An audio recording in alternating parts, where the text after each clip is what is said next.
पानी ले लो ऊपर से, पानी पानी। तो वेव क्या है? एनीवन? हम लोगों ने बचपन से वेव पढ़ा है, कोई बताएगा? अब तक हमने वेव के बारे में इतना सब पढ़ा है, तो वेव का मीनिंग क्या है? Wave is disturbance. गुड। और कुछ?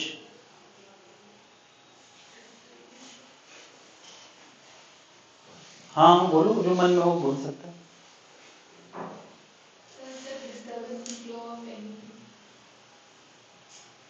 डिस्टर्बेंस किसी मीडियम में फ्लो करे। हाँ ठीक है, बताएं।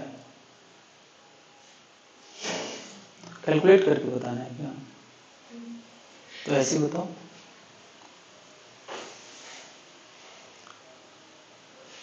वेव क्या है? Flow of what? Flow of energy. Yes, wave flow of energy है थ्रू डिस्टर्बेंस। ये पूरी बात है। Wave is propagation of energy through disturbance. जैसे पानी में हमने पत्थर फेंका तो एक डिस्टर्बेंस पानी में क्रिएट होता है, वो जहां पत्थर फेंका है वहां से रेडियली बाहर की तरफ मूव करता है। तो वेव वो भी है। वेव वो भी है जो हमारे मोबाइल से मोबाइल टावर तक कम्युनिकेशन होता है, वो भी वेव का कम्युनिकेशन है ना? वेव वो भी है जब मैं बोल रहा हूं तुम्हारे कान में सुनाई दे रहा है। यहाँ पे एयर को डिस्टर्ब किया जा रहा है ना, माउथ ऑर्गन्स के मदद से, है ना? तो वेव को हम इन सारी कैटेगरी ऑफ वेव को हम मेन दो कैटेगरी में डिवाइड कर सकते हैं, इस बेसिस पे कि डिस्टरबेंस किस चीज का हो रहा है। वेव को हम दो कैटेगरी में इस बेसिस पे डिवाइड करते हैं कि डिस्टरबेंस किस चीज का हो रहा है। डिस्टरबेंस अगर मीडियम के पार्टिकल का हो रहा है तो उसको हम बोलते हैं मीडियम वेव या मैकेनिकल वेव। और अगर डिस्टरबेंस फील्ड्स का हो रहा है, फील्ड्स का डिस्टरबेंस, हम लोगों ने ईएम वेव के समय थोड़ी सी बात करी है कि जब एनर्जी चलती है यानी लाइट चलती है तो वहां पे फील्ड डिस्टर्ब होती है, ऑसिलेट करती है, तो उसको हम क्या बोलते हैं? Electromagnetic wave. तो इस आधार पे कि डिस्टरबेंस मैटर या मीडियम में हो रहा है तो वो क्या है? मैकेनिकल वेव या मीडियम वेव भी इसको बोलते हैं, मैकेनिकल वेव या मीडियम वेव। और अगर डिस्टरबेंस फील्ड का हो रहा है तो उसको क्या बोलते हैं? Electromagnetic wave. ठीक है, इतनी बातें क्लियर कर लें। इसमें एग्जांपल के तौर पे क्या ले सकते हैं? Wave in water, wave in sound, wave in stream.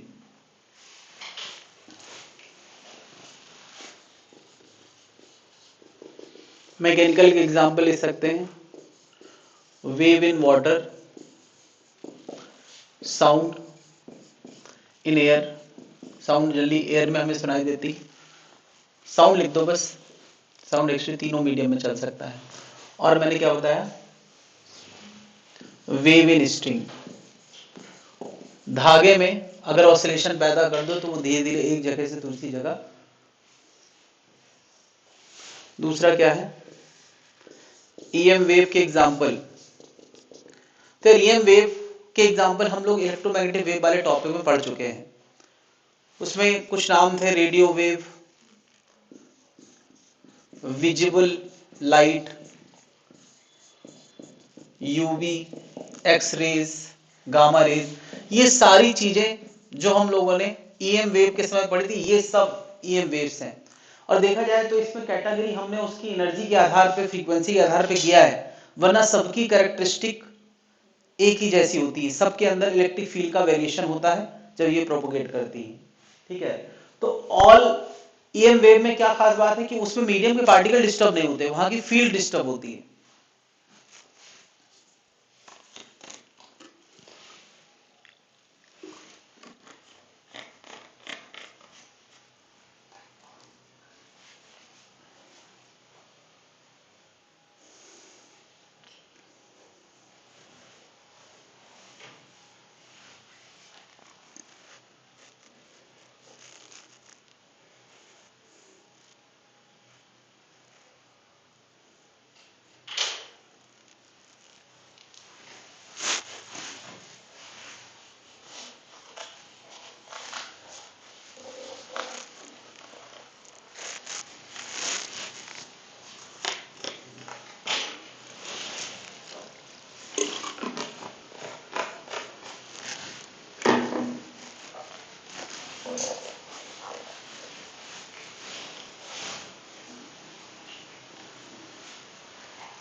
Wave को एक और तरीके से हमने कैटेगराइज किया जो बचपन से पढ़ते आए हैं। शायद ये कैटेगरी कम पढ़ी होगी तुम लोगों ने, लेकिन ये कैटेगरी हमने बचपन से पढ़ी है। ट्रांसवर्स वेव और क्या अंतर है? ट्रांसवर्स और लॉन्गिट्यूडनल क्या वेव है, क्या अंतर होता है?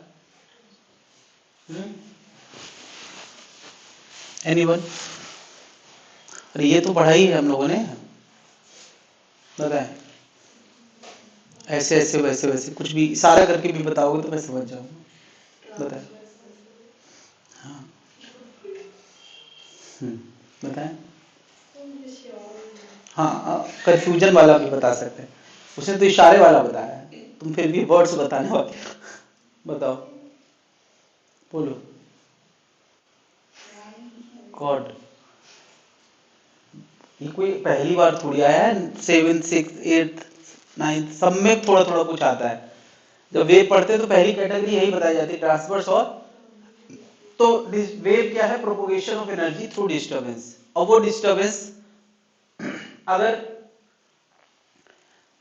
प्रोपोगेशन वाली लाइन के परपेंडिकुलर होता है तो ट्रांसवर्स होती, और प्रोपोगेशन वाली लाइन के अलोंग होता है, बस इतना ही है। प्रोपोगेशन या डिस्टर्बेंस अगर अलोंग द प्रोपोगेशन है तो लॉन्गिट्यूडनल, और परपेंडिकुलर है तो बस इतना सा अंतर। तो ट्रांसवर्स वेव डिस्प्लेसमेंट ऑफ, बल्कि डिस्टर्बेंस ऑफ द मीडियम लिखें डिस्प्लेसमेंट की जगह। डिस्टर्बेंस मीडियम वर्ड भी सही नहीं, वरना मैं पर्टिकुलर हो गया। ट्रांसवर्स क्या है? Disturbance is perpendicular to propagation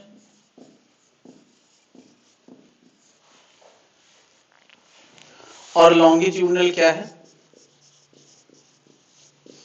disturbance is along the propagation. बस इतना सा अंतर है। ट्रांसवर्स के एग्जाम्पल,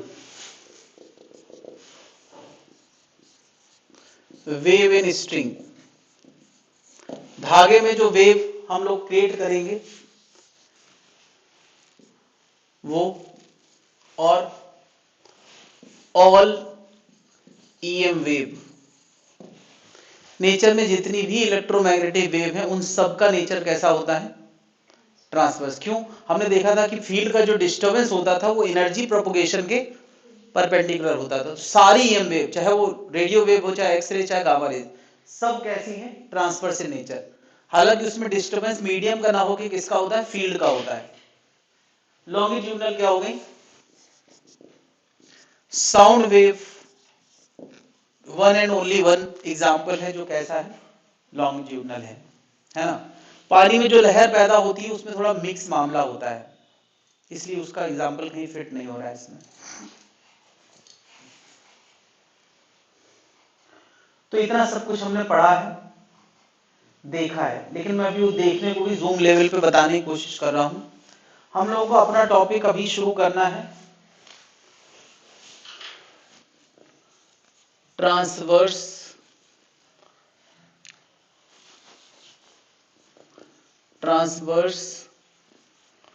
मीडियम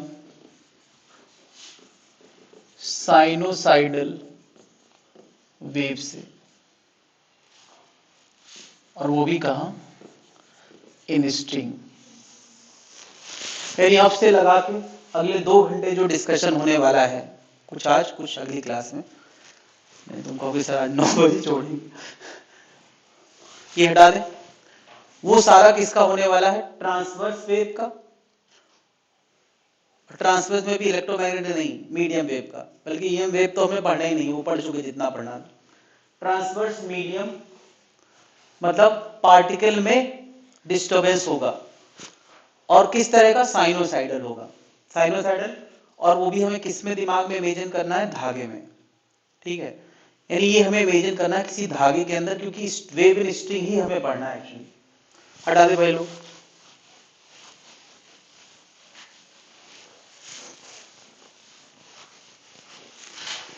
तो सबसे पहले हम इसकी शुरुआत करते हैं एक विजुअलाइजेशन से, जो परफेक्ट साइनोसाइडल वेव का और वो भी ट्रांसवर्स साइनोसाइडल का विजुअलाइजेशन है।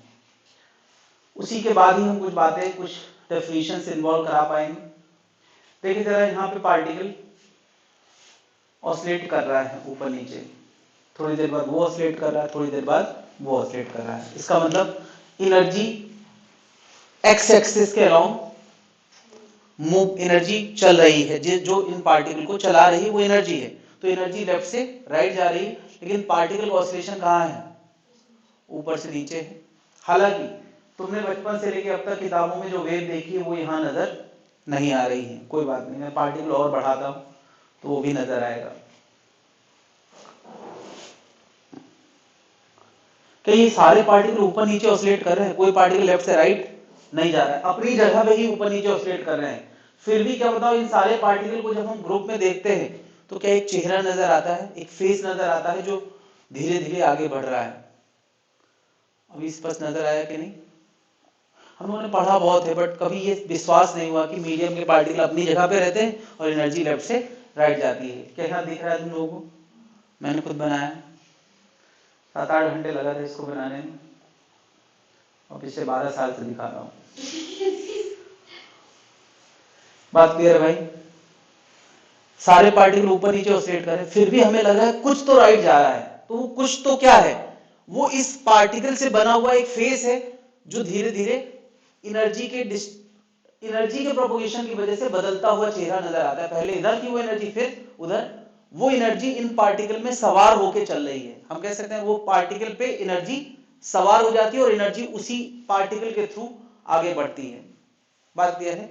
तो ये कौन सी वेव है? धागे में, यानी सोचो यार, ये कंटिन्यूअस जुड़ा हुआ धागा है, और उस धागे में अगर इस तरह का ऑसिलेशन, एक ट्यूनिंग फॉर्क अगर इससे लगा दिया जाए, आगे पीछे ऑसिलेट करे, तो ऐसी लहर पैदा हो जाती है।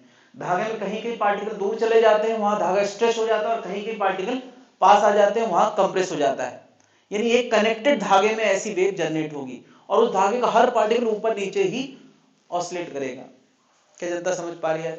ये उसका कंप्लीट, ये right moving propagating sinusoidal wave मैंने दिखाई है। ठीक है, साइनोसाइडल वेव। इसमें और भी लिखना चाहूं तो मैं लिख सकता हूं प्रोपोगेटिंग कंटिन्यूअस वेव। इतने सारे टाइटल हो गए। इसका मतलब प्रोपोगेटिंग वेव है तो नॉन प्रोपोगेटिंग भी होता होगा, कंटिन्यूअस है तो नॉन कंटिन्यूअस भी होता होगा, साइनोसाइडल है तो नॉन साइनोसाइडल भी होता होगा, ट्रांसवर्स है तो नॉन ट्रांसवर्स भी होता होगा। इन सब के अपोजिट भी हैं, बट ये समझ लेंगे तो सबको समझना आसान हो जाएगा, है ना? पहले एक पे पकड़ बना ले तो थोड़ा बहुत सब कुछ समझ में आना शुरू हो जाएगा। मैंने पूरे टॉपिक को थॉट के हिसाब से डिवाइड किया है। ज्यादातर किताबों में लॉन्गिट्यूडनल और ट्रांसवर्स की बातें बहुत मिक्स कर देते हैं, और उसी के बाद ये टॉपिक का विजुअलाइजेशन पार्ट डिस्टर्ब हो जाता है। मैथमेटिकल पार्ट स्ट्रॉन्ग होता है, कई लोगों का जिंदगी भर इसका विजुअलाइजेशन में अंतर नहीं ला पाते हैं, लेकिन उनका मैथमेटिकल की वजह से चीजें काम चल जाता है। बट दिमाग में टॉपिक फिजिक्स की जब बात होती है तो मेरा मानना है कि थॉट के हिसाब से ही टॉपिक डिवाइड होना चाहिए, मैथ्स के हिसाब से नहीं डिवाइड होना चाहिए। और कई बार क्या ना कि लॉन्गिट्यूडनल और ट्रांसवर्स में मैथ सेम है तो कई चीजें मिक्स फॉर्म में दे देते हैं, बट तो कंफ्यूजन होता है दिमाग में रखने के लिए। तो मैंने ट्रांसवर्स अलग किया है, और अभी से लगा के 2 घंटे ट्रांसवर्स प्रोपोगेटिंग वेव पढ़ेंगे, फिर हम लोग सुपरपोजिशन पढ़ेंगे, तब भी ये धागे को ही दिमाग में रखेंगे। यानी हमारे पूरे टाइम यही पिक्चर होगा मन में, है ना? उसके बाद हम लॉन्गिट्यूडनल में शिफ्ट होंगे, फिर सब समझ में आना शुरू हो जाएगा। ठीक है, पहले एक पिक्चर तो संभाल लें। तो क्या मैंने अभी ये जो वेव दिखाई, ये कंटिन्यूअस थी या नॉन कंटिन्यूअस? नॉन कंटिन्यूअस है। क्यों? एक पल्स जनरेट हुई, उसके बाद धागा शांत हो गया। तो फिर कंटिन्यूअस वेव क्या है? कंटिन्यूअस वेव में आगे दिखाता हूं। ये पार्टिकल ऊपर गया, नीचे आया, मुझे लगता है ये भी डिस्क्रीट ही है। ओके ओके, यहां है, sorry.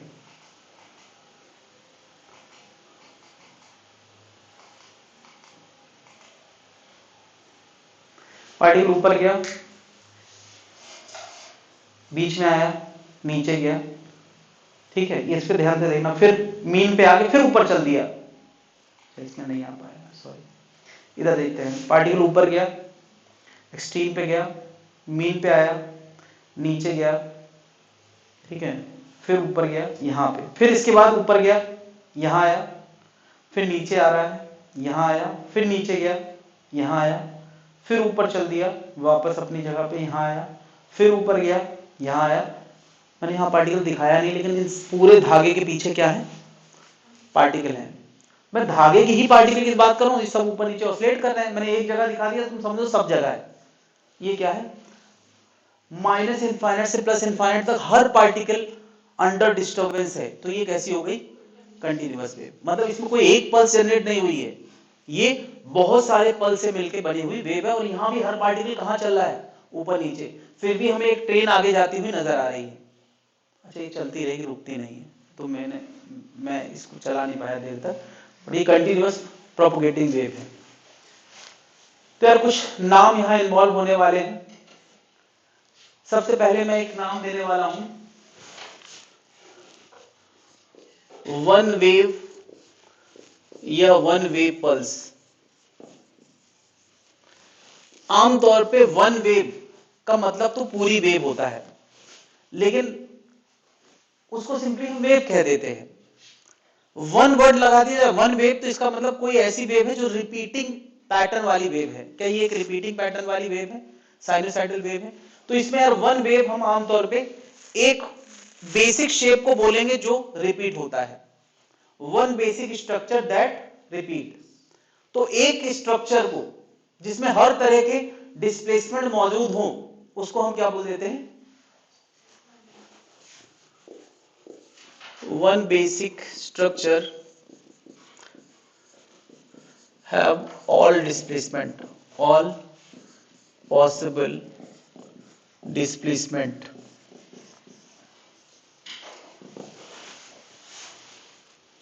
is said one wave या वन वेव पल्स। जनरली इसको हम एक पल्स बोल देते हैं। तो क्या ये एक पल्स की वेव है? नहीं, ये बहुत सारी पल्स की वेव है। अगर मैंने ऐसे वेव दिखाई है तो किसी के मन में ये आ सकता है कि सर हम यहां से लेके यहां तक को, इतने को क्या बोलेंगे, एक वेव बोलेंगे, इतने को। कोई कह सकता नहीं सर हम यहां से लेके यहां तक को एक पल्स बोलेंगे, नहीं बोल सकते क्या? क्या इसको भी अगर इसके बगल में रख दिया जाए तो फिर से वही स्ट्रक्चर बनेगा कि नहीं? तो ये देखने का नजरिया अपना हो सकता है, चाहे तुम इसको कह लो, चाहे तुम यहां से यहां कह लो। देखने वाले तो किसी भी जनरल पॉइंट से वहां तक खत्म कर देंगे, तो एक पल्स आ जाएगी। क्या इस एक पल्स में सारे ऑसिलेशन मौजूद हैं कि नहीं है? ऊपर वाले भी, नीचे वाले भी, सारे ऑसिलेशन मौजूद हैं कि नहीं? तो ये क्या हो गया हमारा, एक वेव पल्स। अगला नाम आने वाला वेवलेंथ। तो वेवलेंथ क्या हो गया, इसी वेव पल्स की लेंथ है। वेवलेंथ क्या हो गया, minimum distance between two points having same phase is called. ये सेम फेज का मतलब क्या है कि अगर ये पार्टिकल अभी मीन से डाउन जाता हुआ है तो ये पार्टिकल भी मीन से, या ये पार्टिकल मीन से अप जाता हुआ है तो अगला ये वाला पार्टिकल होगा जो मीन से अप जाता हुआ होगा। तो इतनी लंबाई को हम क्या बोल देंगे, एक वेवलेंथ। कोई वेवलेंथ को ऐसे भी देख सकता है ना, कहीं से भी कोई भी दो पार्टिकल चुन लो तो तुम कहोगे कि सर ये दोनों क्यों नहीं चुने? क्या ये दोनों चुनेंगे तो एक अप जाता हुआ होगा तो एक डाउन जाता हुआ होगा। तो फेज सेम कब कहा जाता है? हमने एसएचएम में फेज वाली बातें करी हैं। मैं बता दूं यार, ये जो वेव चल रही है इसका हर पार्टिकल ऊपर नीचे जो ऑसिलेशन कर रहा है वो एसएचएम ही है, तभी ये साइनोसाइडल है। तो अगर ये अप जाता हुआ है तो ये कैसा है, डाउन जाता हो तो ये, तो अप अप के बीच में ये क्या हो गया, एक वेवलेंथ। क्या इस वेवलेंथ के अंदर ऑल पॉसिबल डिस्प्लेसमेंट है कि नहीं? ये भी हम लिख सकते हैं, minimum distance of wave having all possible displacement. ये भी वेवलेंथ की डेफिनेशन हो सकती है।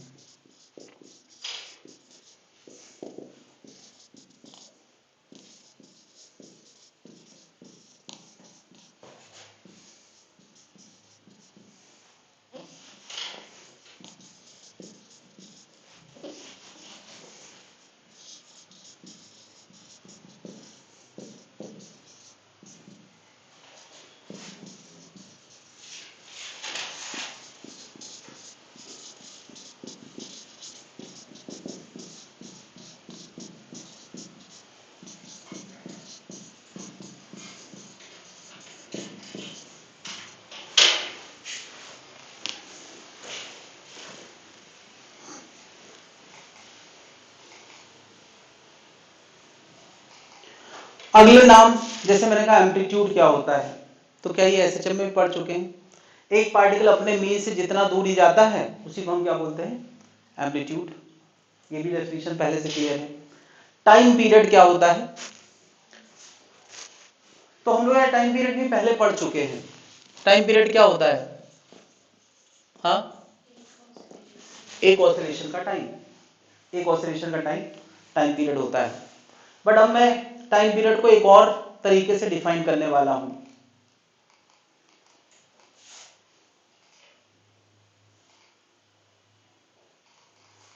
जरा इस वेव को फिर से एक बार हम लोग ध्यान से देखते हैं, ये वाली वेव को, ठीक है? ये पार्टिकल नीचे से ऊपर गया, वापस मीन में आया, फिर नीचे गया और फिर ऊपर आया। जैसे ही तुम देखोगे ये अपनी जगह पे वापस आया, क्या उतनी देर में वेव का पूरा स्ट्रक्चर सामने आ जाता है। तुम देखना है, ऊपर गया, नीचे आया, फिर इधर गया, फिर इधर गया। जैसे ही इधर आएगा तो क्या इतनी देर में वेव का पूरा स्ट्रक्चर सामने आ जाएगा। यानी एक पार्टिकल के ऑसिलेशन का वेव के पूरे स्ट्रक्चर से लेना देना है नहीं।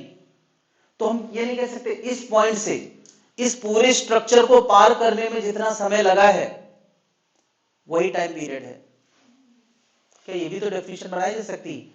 Time taken by one wave pulse to propagate through a point is what? Time period. एक पल्स के पार करने में जितना समय लगता है वही क्या है? Time period. और अगर ऐसे ऐसे 10 ऑसिलेशन पर सेकंड निकल रहे हैं तो वो उसकी क्या हो जाएगी? फ्रीक्वेंसी। फ्रीक्वेंसी क्या होगी? Number of pulse propagating through a, सीधी बात, अगर ये पार्टिकल 10 ऑसिलेशन एक सेकंड में करेगा तो ऐसी ऐसी 10 वेव आगे निकल जाएंगे नहीं, तो वही क्या हो गई? फ्रीक्वेंसी। क्या दोनों बातें क्लियर है? तो अपनी डेफिनेशन पुरानी वाली तो हमें पता ही है, लेकिन ये जो नई वाली डेफिनेशन आई है ये भी समझ लें। Time taken by one wave pulse to propagate through a point, that is time period. और ऐसे ऐसे कितने ऑसिलेशन पर सेकंड पास करते हैं वो क्या हो गई? फ्रीक्वेंसी। ये नया थॉट है जो वेव के लिए है।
नोट कर लिया।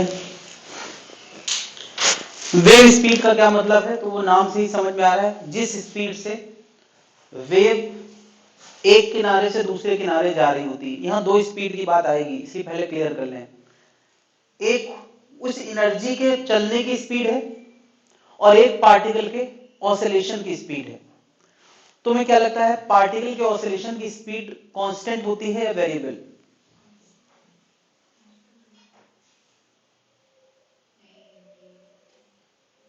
जो पार्टिकल ऊपर नीचे ऑसिलेट करते हैं वो यूनिफॉर्म मोशन से करते हैं या वेरिएबल मोशन से करते हैं?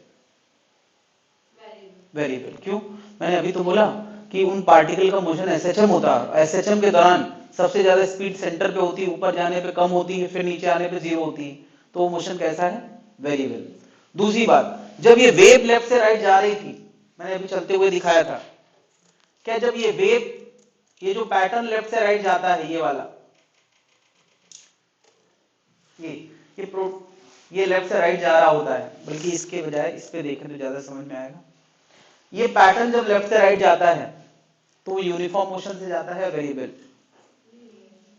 ध्यान से देखें जरा, ये जो पैटर्न ट्रैवल कर रहा है आगे, उसका मोशन यूनिफॉर्म है कि नहीं है? तो आमतौर पे अगर मीडियम ना बदले तो वेव की स्पीड हमेशा यूनिफॉर्म होती है। यानी पार्टिकल ऑसिलेशन वेरिएबल मोशन होता है, लेकिन वेव का आगे चलना वो कैसा होता है, तो वेव के आगे चलने की स्पीड को हम क्या बोल रहे हैं, वेव स्पीड। पार्टिकल के ऑसिलेशन की स्पीड पार्टिकल की स्पीड कहलाएगी, उस पर हम लोग बाद में आएंगे। क्या वेव स्पीड समझ में आ गया? जब तक मीडियम नहीं चेंज होता तब तक वेव स्पीड नहीं बदलती है।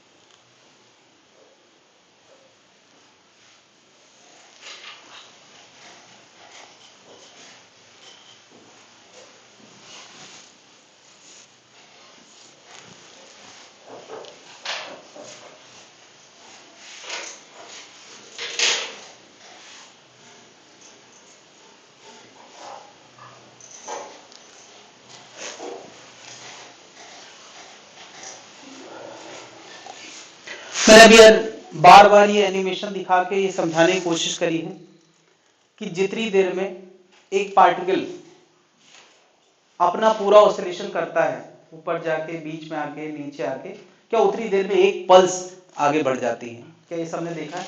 तो क्या ये पार्टिकल अपना एक ऑसिलेशन कैपिटल टी टाइम में कवर करता है कि नहीं? कैपिटल टी टाइम में कवर करता है। उतनी देर में कितना लंबाई आगे बढ़ जाता है, लैम्डा। मैं सिंपल स्पीड निकाल रहा हूं, v बराबर डिस्टेंस अपॉन टाइम। तो तुम्हें डिस्टेंस भी पता है कितना, लैम्डा, और वो लैम्डा कवर करने में टाइम कितना लगा है, t। तो v बराबर क्या आ गया? अच्छा, 1/t क्या होता है? तो v बराबर क्या आ गया? कुछ लोग न्यू को f भी लिखते हैं, v बराबर न्यू लैम्डा या f लैम्डा। मैं चाहता हूं तुम यहां के डेरिवेशन के बजाय यहां से महसूस करो थोड़ी देर के लिए। लैम्डा क्या होता है, कितना एक पल्स में चला। लैम्डा क्या होता है, कितना एक पल्स में, फ्रीक्वेंसी होती ऐसी ऐसी कितनी पल्स चली। तो अगर लैम्डा एक पल्स में चला और ऐसी ऐसी 10 चली है पर सेकेंड, तो वो कितने मीटर आगे बढ़ गया? सोचो, लैम्डा 2 मीटर है और ऐसी ऐसी 10 पल्स हर सेकेंड चलती हैं, तो 2 मीटर एक पल्स में, तो 10 पल्स में 20 मीटर पर सेकेंड। तो तुम सीधे नहीं फील करते, लैम्डा मीटर में, ये पर सेकंड में, तो वेलोसिटी क्या आ गई, मीटर पर।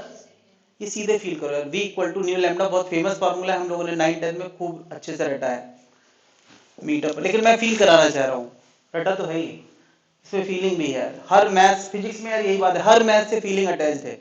अगर वो फीलिंग रहती है तो तुम जब चाहो तुम रिकवर कर सकते हो।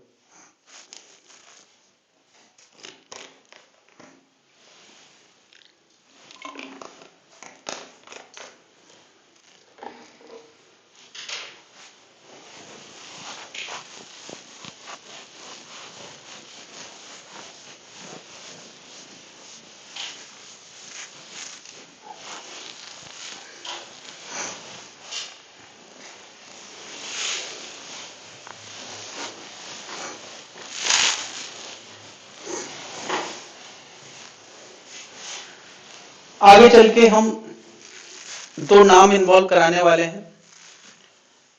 ओमेगा आने वाला है जो कि 2 फ्रीक्वेंसी होता है, बहुत समय से जानते हैं। एक के आने वाला है जो होगा 2 पाई/लैम्डा। क्यों आएगा अभी समझाऊंगा मैं। क्या फ्रीक्वेंसी को मैं ओमेगा/2 लिख सकता हूं इस फॉर्मूले से, और लैम्डा को 2 पाई/, तो ये क्या आ गया ओमेगा/के। न्यू लैम्डा होता है, सबको समझ में आ रहा है। ओमेगा/के होता है, ये आगे अभी समझ में आएगा, इसको फील नहीं करना, बस फॉर्मूला है। वी न्यू लैम्डा भी होता है, ओमेगा/के भी होता है। ओमेगा एंगुलर फ्रीक्वेंसी है, के नया टर्म है।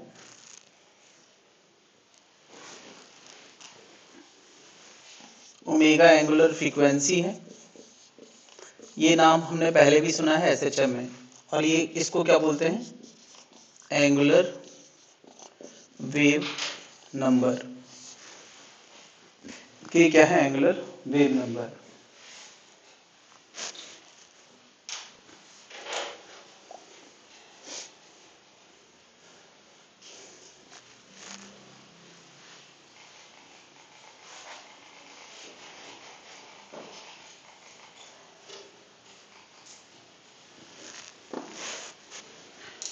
नोट कर लिया भाई। फिर इस टॉपिक में हम लोग क्या डिस्कस करने वाले हैं, ये सारे नाम इन्वॉल्व हुए हैं इसलिए कि हम उससे कुछ बात कर पाए, कुछ पर्पस की बात कर पाए। और पर्पस हमारा क्या है, किसी को अगर पता हो एसएचएम में हमारा पर्पस क्या था। एसएचएम में हम उस पार्टिकल के बारे में सब कुछ जानना चाहते थे। सब कुछ मतलब क्या, डिस्प्लेसमेंट टाइम के साथ, वेलोसिटी टाइम के साथ, एक्सेलरेशन टाइम के साथ, फोर्स, काइनेटिक एनर्जी, पोटेंशियल, ये सारी बातें टाइम के साथ भी, एक्स के साथ भी, यही सारी बातें तो करी थी। यानी हम उस पार्टिकल के बारे में सब कुछ जानना चाहते थे। और एक ही पार्टिकल होता था वेव में, माइनस इनफाइनाइट से लेके प्लस इनफाइनाइट, एक्स बराबर माइनस इनफाइनाइट से प्लस, लाखों पार्टिकल, और हर पार्टिकल के बारे में हम हर कुछ जानना चाहते हैं। तो एसएचएम और वेव में एक ही अंतर है। इस वेव स्पेशली में साइनोड, एसएचएम में एक ही पार्टिकल होता था और इसमें बहुत सारे पार्टिकल हैं। जब एसएचएम होता था तो मैं कहता था इस टाइम पे बताओ इसकी वेलोसिटी क्या होगी, इस टाइम पे बताओ उसका डिस्प्लेसमेंट क्या होगा। लेकिन वेव में हम ये तो बताएंगे कि इस टाइम पे बताओ, साथ में ये भी बताएंगे किस पार्टिकल का। नहीं, अरे भाई एक पार्टिकल हो तो, जैसे कोई कहते कि जाओ उस घर में लेटर डाला हो, पत्र डाला हो, तो इसका मतलब उसी घर में जा रहा होगा जहां रोज जाता है, दैट इज फिक्स, उसी घर में। लेकिन अगर कोई कहते किसी घर में लेटर डाला हो, तो उसके दो एड्रेस हो गए। आई मीन पहले ये होता था कि उस घर में लेटर डालो तो पूछता था कितने बजे, इतने बजे डालो, टाइम एक रिक्वायरमेंट थी कि इतने बजे डालना है। और अब क्या हो गया, कोई कहते कि शहर के बीच में खड़ा होकर कि एक घर में लेटर डालना है, तो के दो क्वेश्चन पूछेगा, किस घर में, कितने बजे, 5 मिनट। तो जब एसएचएम चल रहा था तो एक ही क्वेश्चन था, किस टाइम पे बताना है, कुछ भी किस टाइम पे बताना है। लेकिन यहां पे किस टाइम पे किस पार्टिकल के बारे में बात कर रहा है। क्या दो इनपुट होंगे कि नहीं। तो एसएचएम इक्वेशन हमने X as a function of, सबसे पहले हमने क्या किया था, displacement as a function of time निकाला था। केवल टाइम ही का तो इनपुट था उसमें, बस टाइम का, उसकी मदद से सब कुछ आ गया था। फिर से हम डिस्प्लेसमेंट की बातें करने वाले हैं। वेव इक्वेशन एसएचएम इक्वेशन में यही अंतर है, वेव इक्वेशन में एक इनपुट होता है टाइम, और सॉरी एसएचएम इक्वेशन में केवल एक इनपुट होता है टाइम। वेव इक्वेशन में टाइम इनपुट होगा और एक्स इनपुट होगा। एक्स का मतलब किस पार्टिकल के बारे में, बस यही अंतर है। वो भी डिस्प्लेसमेंट की इक्वेशन है और ये भी। वो एक पार्टिकल का डिस्प्लेसमेंट टाइम के साथ साथ बताता था, ये किसी भी पार्टिकल का डिस्प्लेसमेंट टाइम के साथ साथ बताता है। और किसी भी वाली की बात कहां से तय होती है, एक्स से। यानी वहां एक इनपुट होता था। एसएचएम इक्वेशन जब हमने पढ़ा था तो उसमें X as a function of time होता था, या कभी कभी वाई भी होता था। अगर पार्टिकल आगे पीछे ऑसिलेट कर रहा है तो एक्स टाइम के साथ बदलता था, ऊपर नीचे है तो, और Y as a function of time. लेकिन वेव इक्वेशन में क्या होगा, पहली बात तो यार मैं वेव को ऐसे दिखा रहा हूं तो इतनी समझ में आना चाहिए कि मान लिया मैंने एक रेफरेंस मान लिया है यहां, ये हमारा क्या है 0 0 मतलब ओरिजिन। मैंने किसी टाइम पे इस वेव का फोटो खींचा है, तो इस टाइम पे यहां से x आगे मैं कह दूं इस पार्टिकल का बताओ कितना डिस्प्लेसमेंट है y, नहीं, तो इस वक्त का y आ जाएगा। क्या वक्त बदलेगा तो वेव अपना चेहरा बदलेगा, तो y भी, यानी y दो पैरामीटर देने पे मिल सकता है। क्या पता है y x का फंक्शन होगा तो पता होगा किस एड्रेस वाले पार्टिकल की बात करी जा रहे हैं, और y t का फंक्शन होगा क्योंकि वो बदल भी तो रहा होगा। तो एसएचएम इक्वेशन और वेव इक्वेशन में ये अंतर है, ये function of time and x है और ये क्या है, फंक्शन ऑफ टाइम है। क्या इतनी बात जनता को समझ में आ रही है? ये भी डिस्प्लेसमेंट ऑफ पार्टिकल है और ये भी क्या है, डिस्प्लेसमेंट ऑफ पार्टिकल ये भी था। अगर x में आगे पीछे हो रहा है तो x में आता था, y में ऊपर नीचे हो रहा है तो y में। तो यार यानी हमें इस टॉपिक में फिर से किसके पीछे पड़ना है,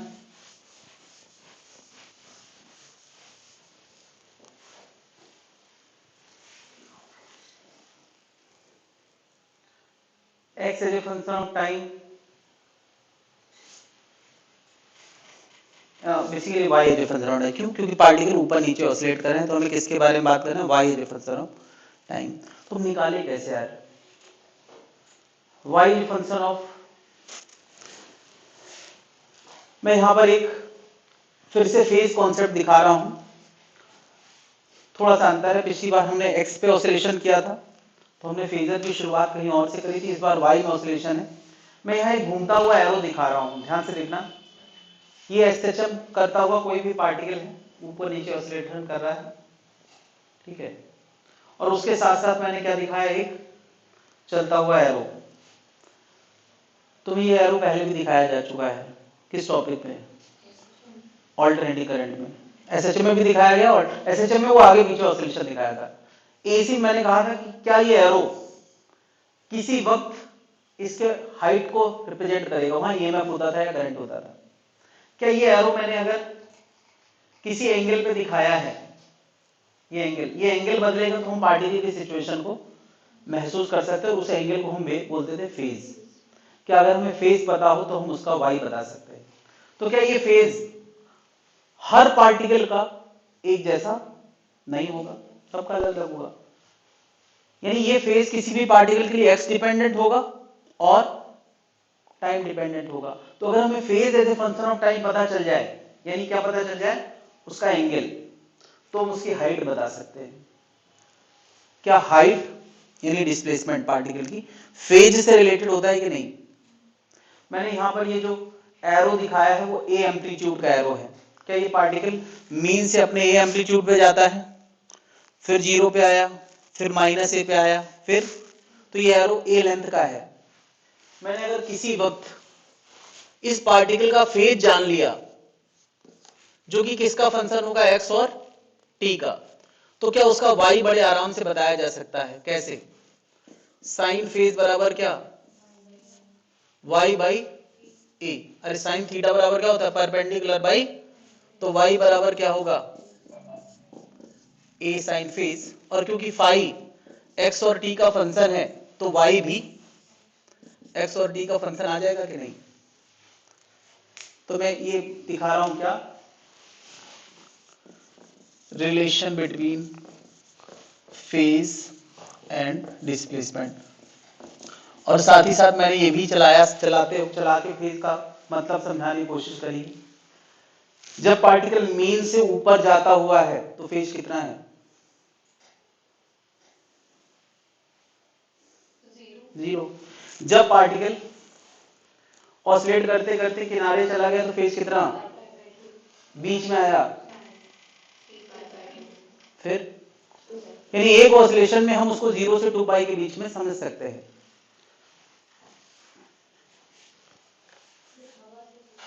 हाँ उसको भी हवा ही लग रहा है, तुमको डर लग रहा है?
पहले तो ये समझ में आना चाहिए कि जब वेव चलती है तो हर पार्टिकल का अपना फेज होता है।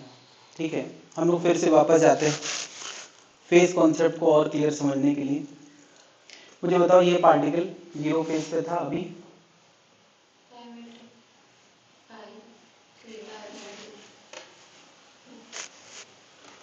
2 पाई, एक चक्कर 2 पाई, 2 चक्कर तो 3 चक्कर तो, चलो मैं कह रहा हूँ इसके 3 चक्कर हो चुके हैं, मान लो 3 चक्कर, तो ये इस समय कितने फेज पे होगा? तो इसके कितने चक्कर हो चुके होंगे? अगर इसके 3 हो चुके हैं तो इसके 2 हो चुके होंगे। अगर इसका 1 हो चुका है तो उसका वो पहला होगा। ये तो समझ आ रहा है?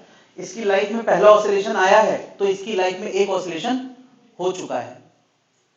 जब इसकी लाइफ में 2 ऑसिलेशन हो चुके होंगे तो उसकी लाइफ में, यानी मैं कि एक बात गारंटी से कह सकता हूं कि लैम्डा लेंथ आगे वाले का फेज 2 पाई कम होगा अगर राइट मूविंग वेव है। क्या जनता समझ पा रही? अगर ये राइट मूविंग वेव है तो आगे वाला फेज में जूनियर है, पीछे वाला फेज में सीनियर है। और कितना अंतर है मैं दिखा रहा हूं, सबको दिखना चाहिए कितना अंतर है, 2 पाई। और अगर ये लेफ्ट मूविंग वेव होती तो राइट वालों का फेज ज्यादा होता, वो सीनियर होते, क्यों? उनकी लाइफ में वेव पहले आती। क्या इतनी बात समझ में आ रही है? अच्छा, इसका फेज 2 पाई है, उसका फेज 0 है। अगर इसका फेज 4 पाई है तो उसका, अच्छा बीच वाले का क्या? अगर उसका 0 है, इसका 2 पाई है तो इसका क्या? पाई होगा। इसका क्या? बीच वाले का पाई बाय 2। क्या पूरे वेवलेंथ में फेज यूनिफॉर्मली डिस्ट्रीब्यूटेड है कि नहीं? नहीं।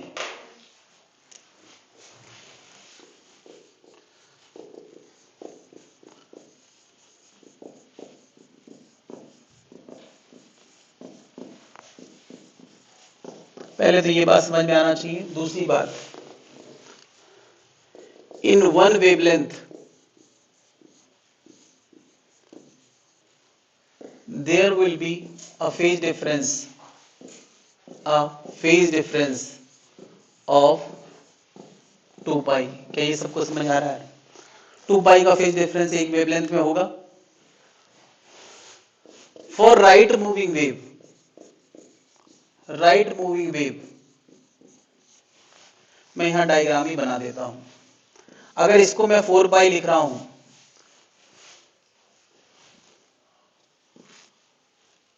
इसको मैं 4 पाई लिख रहा हूं तो इसका कितना होगा?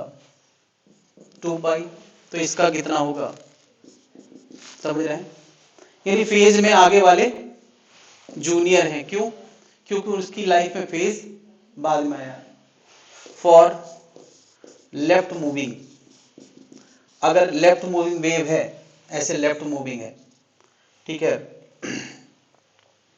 और इसको मैं 4 पाई कह रहा हूं तो इसका 6 पाई, इसका, क्या जनता समझ पा रही है? ये बात सबको दिख रही है कि नहीं?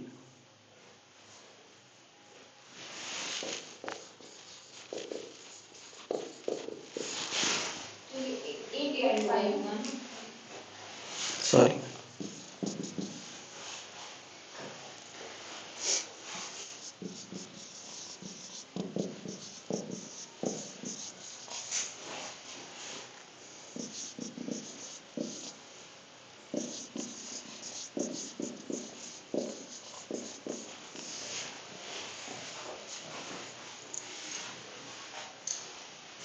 मुझे बताओ इसके बीच में पाथ डिफरेंस लैम्डा का है या यहां देख लो तो लैम्डा के पाथ डिफरेंस में, पाथ डिफरेंस लैम्डा है तो फेज डिफरेंस कितना है?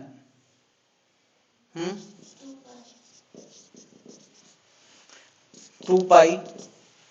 जब पाथ डिफरेंस कितना है? लैम्डा।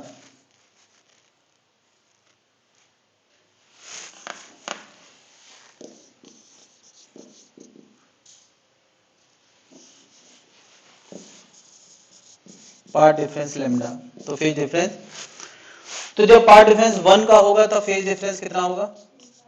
जब पाथ डिफरेंस डेल्टा एक्स का होगा तो फेज डिफरेंस कितना होगा? तो ये किस चीज की वैल्यू आ गई? फेज डिफरेंस की। रिलेशन क्या बन गया? डेल्टा फाई बराबर 2 पाई बाय लैम्डा इनटू, ये क्या बता रहा है कि कोई भी दो पार्टिकल जिनके बीच में डेल्टा एक्स का गैप है, उसके इधर और इधर में फेज का अंतर कितना होगा? ये, क्योंकि फेज यूनिफॉर्मली, कोई भी दो पार्टिकल ले लो, कोई भी, ये ले लो, ये ले लो, इनके बीच का हमें डेल्टा एक्स पता है, तो डेल्टा फाई कैसे आएगा?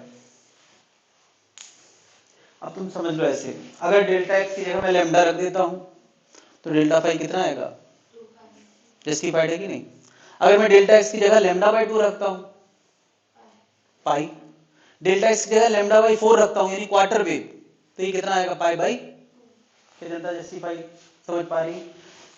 इनके बीच में अगर लैम्डा का अंतर है तो 2 पाई का फेज डिफरेंस है, नहीं, अगर लैम्डा बाई 2 होगा तो पाई का फेज डिफरेंस होगा, लैम्डा बाई 4 होगा तो, वो फॉर्मूले से निकल रहा है कि नहीं?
नोट कर लिया वैल्यू?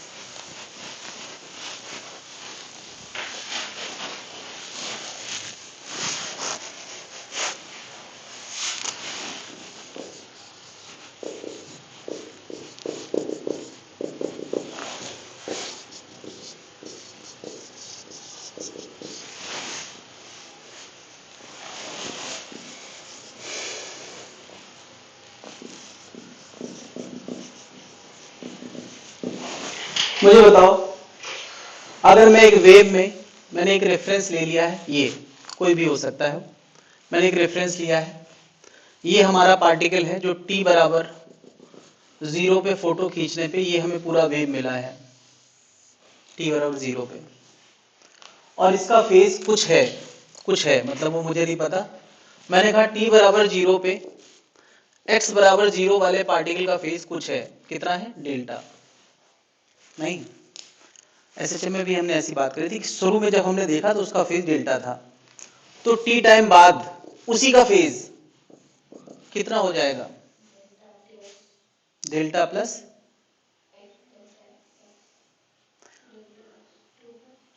अच्छा तो एक पार्टिकल एसएचएम कर रहा है तो टी बराबर 0 पे डेल्टा है, तो टी टाइम में क्या उसका फेज ओमेगा टी हो जाता था, जहां ओमेगा उसका फेज वेलोसिटी या एंगुलर फ्रीक्वेंसी होती थी। तो यहां भी हम घूमता हुआ सर्कल बना रहे हैं, ये कितने ओमेगा रेडियन पर सेकंड से घूम रहा है, घूमता हुआ, इसी के घूमने की वेलोसिटी को हम एंगुलर फ्रीक्वेंसी बोलते थे। ये क्या है? हमारी एंगुलर फ्रीक्वेंसी। अगर मैं कह रहा हूं t बराबर 0 पे डेल्टा फेज था इसका, तो t टाइम में इसका फेज हो जाएगा। ये एसएचएम हम कर चुके हैं, इसमें कोई डाउट ही नहीं। एक ही पार्टिकल है और वो ओमेगा रेडियन परसेंट से अपना फेज बदल रहा है, तो टी टाइम में उसका फेज कितना हो जाएगा, ओमेगा टी बढ़ जाएगा। क्या ये फेज केवल किसका इनपुट है, ये फेज केवल टाइम का इनपुट है? नहीं है। क्यों? अभी हमने केवल उसी की बात करी, एक ही पार्टिकल की बात करी है, तो ये तो हम एसएचएम में समझ चुके हैं। अब मैं कह रहा हूं यहां से एक्स आगे कोई एक जनरल पार्टिकल है, ये इसका फेज कितना होगा, तो इसका फेज कम होगा या ज्यादा होगा? फिलहाल ये राइट मूविंग ली है मैंने, कम होगा। कितना कम होगा? तो t बराबर t पे x बराबर जनरल x वाले का फेज वो होगा ओमेगा टी प्लस डेल्टा में से कुछ कम। कितना कम?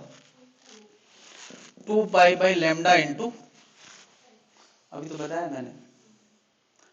तो क्या फेज में दो इनपुट आ गए, एक्स भी और नहीं, इस 2 पाई बाई लैम्डा को मैंने नाम दिया है क्या, के। ये हमारा phase as a function of time आ गया। तो बताया displacement as a function of time क्या हो गया, ए साइन, नहीं जनता समझ पा रही? अगर ये वेव लेफ्ट मूविंग होती, ये मैंने राइट मूविंग के लिए लिखा है, अगर ये वेव लेफ्ट मूविंग होती, बताओ, अच्छा लेफ्ट मूविंग होती तो क्या अंतर आता, omega T plus delta plus के एक्स हो जाता, क्योंकि राइट वालों का फेज कम नहीं ज्यादा होता। तब डिस्प्लेसमेंट इक्वेशन क्या बन जाएगी, ए साइन ओमेगा टी प्लस के एक्स प्लस डेल्टा। ये वो पहला पन्ना है जो किताब में दिया जाता है, जिसमें हमने कितना खर्च किया है, पूरा 1 घंटा तो लगा ही दिया है। ये वो पहला पन्ना है जो हम लोग कहाँ पढ़ते हैं, हाँ, और हम लोग अगर घर पे पढ़ते हैं तो 10 मिनट पर पेज के हिसाब से, 5 मिनट पर पेज के हिसाब से, और पहले पन्ने को ऐसे हवा में उड़ा देते हैं। कितनी बात समझ में आ रही है? ओमेगा को लेकर कुछ बातें हम पहले से कर चुके हैं। Omega 2 pi into frequency 2 pi by T, क्या एसएचएम के जमाने से जानते हैं? ये क्या है, इसको हम क्या बोलते हैं, एंगुलर फ्रीक्वेंसी। और के नया नाम है, के को हमने नाम क्या दिया है, एंगुलर वेव नंबर। ये जो 2 पाई बाई लैम्डा आया था उसी का नाम हमने क्या रख दिया है, के। फेज पर यूनिट लेंथ, इसको कह सकते हैं फेज पर यूनिट लेंथ।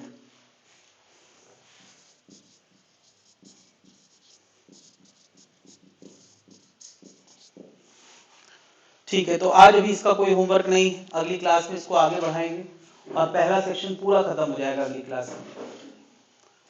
पूरा पहला सेक्शन खत्म होगा तो होमवर्क फिर से मिलेगा, बेटर है कि पिछला पूरा क्लियर कर लें।